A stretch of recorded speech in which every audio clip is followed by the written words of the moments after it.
माझं भलं का होत नाही हे कायम डोक्यात येत असतं ना.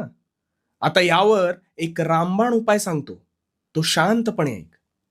तुझं भलं होत नाही ह्याला कोणी दुसरा नाही तर निव्वळ तू जबाबदार आहेस. कारण तू सतत इतरांचा विचार जास्त करत असतोस.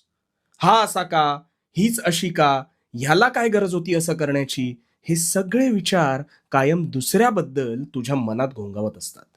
हो ना? त्यामुळे ह्या सगळ्यात तू तुझी मानसिक शक्ती ही इतर जण का असे वागतात आणि त्यांनी कसं वागायला हवं ह्यावर खर्ची करतोस. मग तुझी भरभराट होणार कशी? अरे वेड्या, ज्याला जसं हवं त्यांनी तसं वागावं.